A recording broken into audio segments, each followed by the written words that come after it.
প্রভু, এই তো আমি। তুমি কখন এলে? এই তো এলাম। চলো, খেলবে না? কেন উদাস? আমার আজ খুব কাঁঠাল খেতে ইচ্ছে করছে। ঠিক আছে প্রভু, আমি নিয়ে আসছি। না না বাবু, তোমার আনতে হবে না। আমি আসার সময় দেখে এসেছি রাজার বাগানে খুব সুন্দর সুন্দর কাঁঠাল ধরেছে। তুমি আমি দুজনে মিলে কাঁঠাল চুরি করে খাবো। এ তুমি কি বলছো প্রভু? তুমি কেন চুরি করতে যাবে? তোমার যদি কাঁঠাল খেতে ইচ্ছে হয় আমাকে বলো, আমি তোমার জন্য সুন্দর কাঁঠাল এনে দেবো। আমার উদাস, কাঁঠাল তো আমি অনেক খাই, কিন্তু চুরি করে কাঁঠাল খাওয়ার স্বাদই আলাদা। তোমার কি মনে নেই বৃন্দাবনে আমার মা আমাকে কত মুড়ি মাখন খাওয়াতো? কিন্তু আমি যখন সকালে নিয়ে গোপীদের ঘরে গিয়ে চুরি করে খেতাম, সেই মুড়ি মাখনের স্বাদ অনেক বেশি ছিল। চলো রঘু, আজ তোমাকে ওই তাই দেব।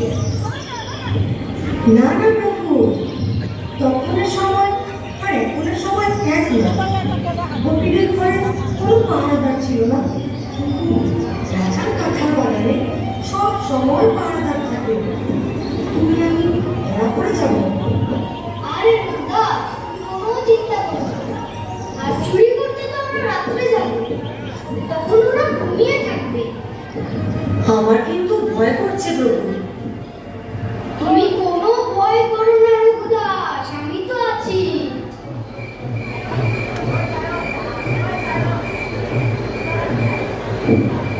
এসো রঘুদাস, আমরা রাজার কাঁঠাল বাগানের কাছে এসে গেছি। ওই দেখো, বাগানের দেয়াল দেখা যাচ্ছে। হ্যাঁ প্রভু, দেখতে পাচ্ছি। বাগানের ধারে তো পাহারাদাররা বসে আছে। আমরা তো ভিতরে যেতে পারবো না। আমরা তো দ্বার দিয়ে যাব না রঘুদাস। তবে তবে আমরা কিভাবে বাগানে ঢুকবো? আমরা দেয়াল টপকে ভেতরে যাব। কিন্তু এত উঁচু দেয়াল, আমরা কিভাবে টপকাবো? তাছাড়া দেয়াল থেকে ঝাঁপ দেওয়ার সময় তোমার পায়ের উপরে শব্দে পাহারাদাররা যদি আমাদের ধরে ফেলে? রঘু, তুমি কোনো চিন্তা করো না, আর আমার উপরের শব্দও হবে না। ওই দেখো, পাহারাদাররা ঘুমিয়ে পড়েছে। চলো, তাড়াতাড়ি চলো, আমরা দেয়াল টপকে ভেতরে যাই। দেখুন দেখুন, জগন্নাথের একটু লীলা দেখুন। একটা কাঁঠাল খাওয়ার জন্য কষ্টটা আদায় করছে। জগন্নাথের কি অপূর্ব লীলা, তাই না? ভগবান ইচ্ছে করলে চোখের নিমিষে বাগানে প্রবেশ করতে পারে, কিন্তু তার ভক্তকে আনন্দ দেবার জন্য তার ভগবতত্ত্বাকে তিনি আবৃত করে রাখেন। তার ভক্তকে এইভাবে আনন্দ দান করে নিজেও তিনি পরম আনন্দ উপভোগ করেন। চলুন এবার দেখা যাক জগন্নাথ কি করে। রঘু, দেখতে পাচ্ছো কি সুন্দর একটি কাঁঠাল দেখা যাচ্ছে? হ্যাঁ প্রভু, দেখতে পাচ্ছি। আচ্ছা রঘু, তুমি কি গাছে চড়তে জানো? কি বলছেন প্রভু? আমরা গ্রামের ছেলে, গাছে চড়ে অভ্যেস আমাদের আছে। তাহলে কাজ করো, তুমি গাছে উঠো আর আমি নিচে দাঁড়িয়ে দেখবো কেউ আসি কি না। আমি এক্ষুনি গাছে উঠছি প্রভু।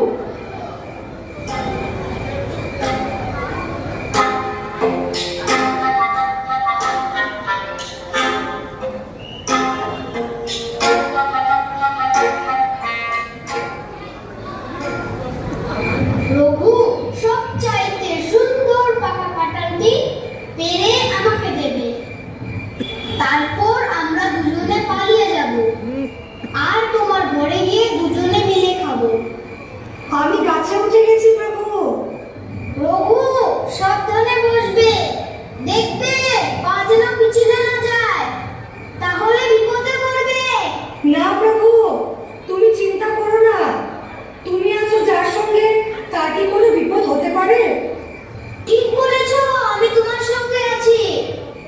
বাহ বাহ, কত কাঁঠাল! প্রভু, দেখো তো, এটা পারবো? না না, এটা কাঁচা। তাহলে এটা? না না, এটা তো ছোট। ওই যে রঘু, ওই দেখো, একটা বড় কাঁঠাল। এটা? হ্যাঁ হ্যাঁ, এটা সবচেয়ে বড়। হ্যাঁ, এটাই পারো। ঠিক আছে, পারছি। তুমি তৈরি আছো তো? হ্যাঁ। তাহলে আমি পেরেছি কিন্তু।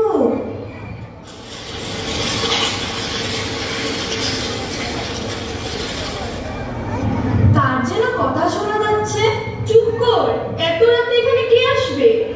তুই কি স্বপ্ন দেখছিস নাকি? ঘুমো।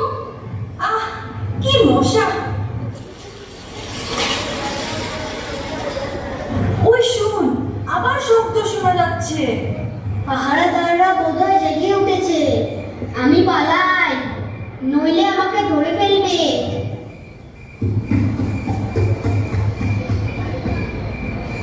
প্রভু, ধরো ধরো। তুমি কোথায় গেলে প্রভু? ওই দিক দিয়ে শব্দ আসছে। ঠিকই তো, কি যেন শব্দ হলো? চোর চোর চোর! কিন্তু কাউকে তো দেখতে পাচ্ছি না।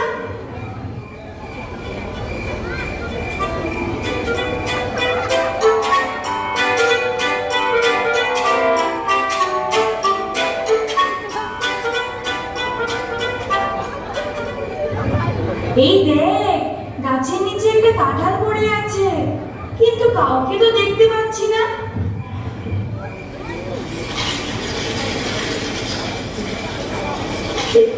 ওই যে গাছের উপর চোর বসে আছে, দেখ দেখ। কাঁঠাল মাথায় চোরের মুখ দেখা যাচ্ছে না। কে রে তুই? তাড়াতাড়ি নেমে আয়। আমি চোর নই, আমি রঘুদাস। এ? কি বললে? তুমি রঘু দাস, জগন্নাথের প্রিয়